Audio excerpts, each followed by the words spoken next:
여러분들은 아마 예수님의 유명한 가르침 중에 황금률에 대해서 들어보았을 것입니다. 남에게 대접을 받고자 하는 대로 너희도 남을 대접하라.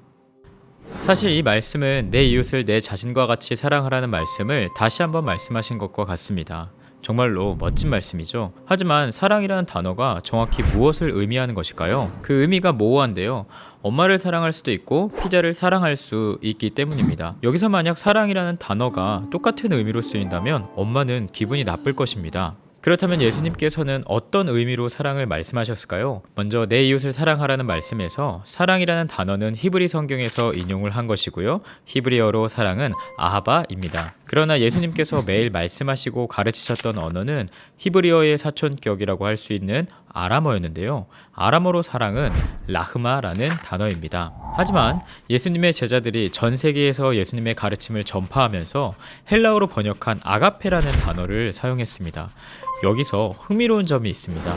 헬라어로 신약 성경을 기록한 예수님의 제자들은 고대 사전이 가르치는 아가페의 의미를 배우지 못했다라는 것이죠. 대신 그들은 예수님의 가르침과 삶의 모습을 보면서 사랑이라는 개념을 새롭게 정립하게 됩니다. 예수님은 구약 성경에서 가장 중요한 계명에 대해 질문을 받은 적이 있죠. 이 질문 앞에 예수님은 신명기 말씀을 인용해서 대답하십니다. 내 마음을 다하고 목숨을 다하고 뜻을 다하고 힘을 다하여 주 너의 하나님을 사랑하라. 하나님에 대한 사랑이 가장 중요하다라는 것이죠. 그러나 곧바로 예수님은 또 다른 계명이 가장 중요하다라고 말씀하셨습니다. 내 이웃을 내 자신과 같이 사랑하라.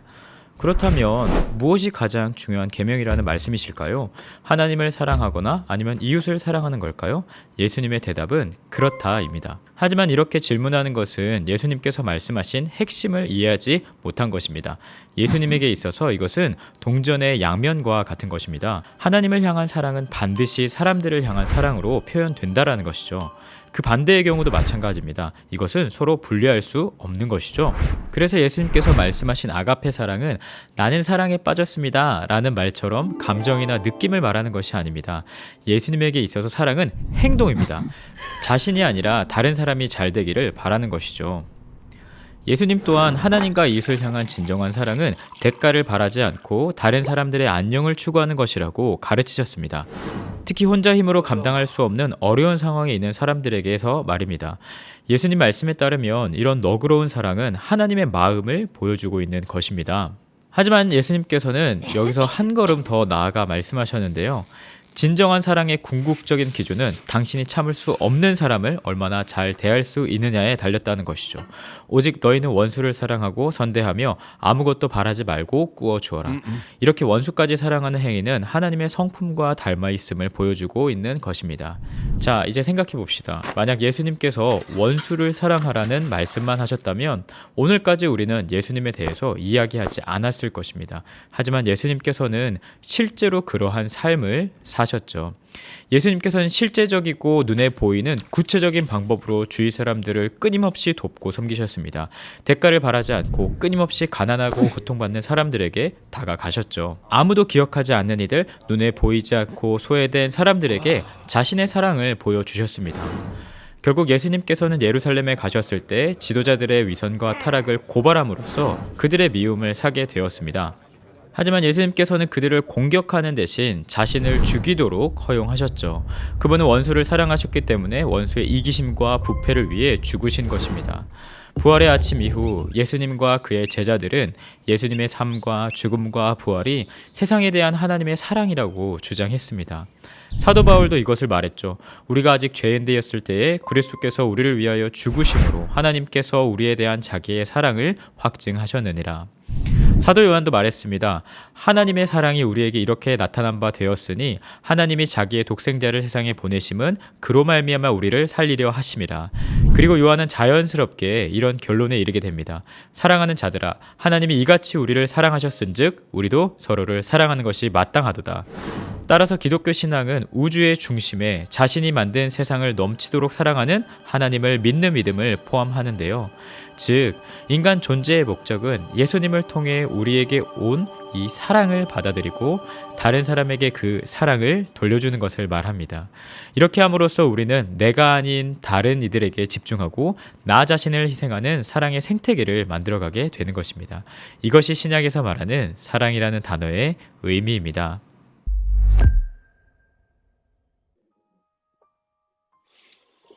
여러분 안녕하세요. 이번에 반갑습니다. 2주차 이번에 2주차 크리스마스 프로젝트 영상이 사랑이라는 주제로 나갔는데 여러분 다 보셨죠? 네. 그 영상 보고 우리가 느낀 점을 좀 나눴으면 좋겠는데 제가 나눈 질문 제가 나눠드릴게요. 하나님을 사랑한다고 하면서도 내 주변 사람들에게 사랑을 표현하지 못했던 부분이 있다면 나눠주시고, 혹시 내가 그것을 실천하기 위해서 결단한 내용들이 있다면 우리 돌아가면서 한번 나눠봤으면 좋겠습니다.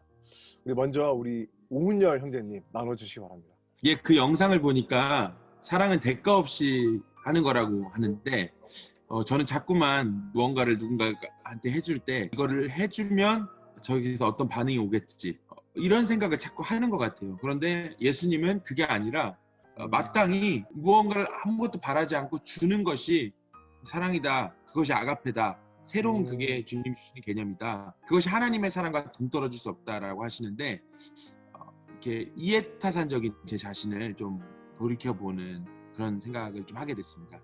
부끄럽습니다. 저도 대가를 바라지 않는다는 그 부분이 굉장히 마음이 와닿았던 것 같아요. 그러면 우리 성감명 형제가 한번 나눠볼까요? 네, 저도 영상을 보면서 참 제 자신을 많이 돌아보게 됐던 것 같아요.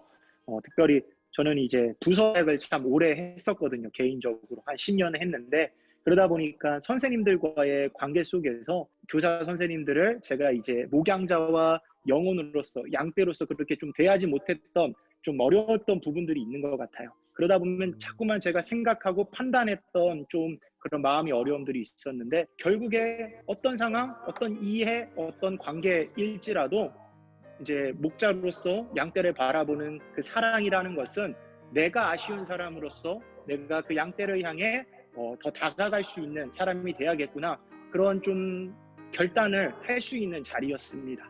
너무나 실제적인 고백과 적용점 너무나 감사합니다. 그럼 이번에는 우리 김현옥 형제님 나눠주시기 바래요.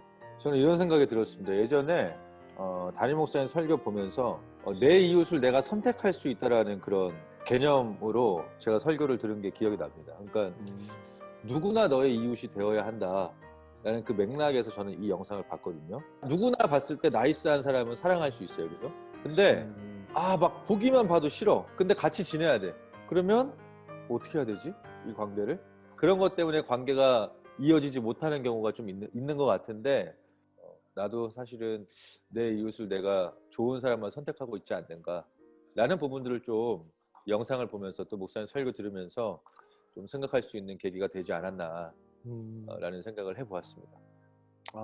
나눔들이 너무나 실제적이고 솔직한 고백이어서 너무나 은혜가 된 것 같고, 그렇다면 우리가 오늘 나눔은 마쳤고 여러분 영상을 2개 받았을 거예요. 우리가 본 영상은 나눔 영상이고 또 하나 간 영상은 복음 영상인데, 그 복음 영상은 이 예수님의 사랑을 전하기 위해서 그 영상을 공유해서 전도 대상자에게 보내는 겁니다. 그리고 마치면서 한 가지 더 공지를 할게요. 이거 되게 중요한데 12월 25일 날 아마 온라인으로 성탄 예배가 드려질 겁니다. 온라인 예배 가운데 전도 대상자들을 우리가 초청했으면 좋겠습니다. 그래서 이를 위해서 여러분들이 한 1분 이내로 전도 대상자에게 여러분의 마음과 또 간증을 담은 영상을 셀프로 찍어서 보내주시면 교회 쪽에서 예쁘게 잘 편집해서 여러분들에게 순차적으로 보내드리겠습니다. 그것을 바로 그냥 전달만 해주시면 됩니다. 자, 그러면 오늘 목자 모임 여기까지 하고요. 코로나로 비대면 상황 가운데 있지만 여러분 우리가 어떻게든 모이고 기도하는 우리 공동체가 되기를 바랍니다. 오늘 마친 기도는 오훈열 형제님께서 마친 기도하고 오늘 목자 모임 마치도록 하겠습니다. 하나님, 내가 없이 사랑해 도와주셔서 예수님의 사랑을 회복하시 예수님의 마법 사랑해 도와주셔서 대한민국의 사랑을 사랑해 도와주셔서 예수님의 이름으로 네, 성도 여러분 이번 크리스마스 프로젝트에 함께 해주세요. 메리 크리스마스! 크리스마스!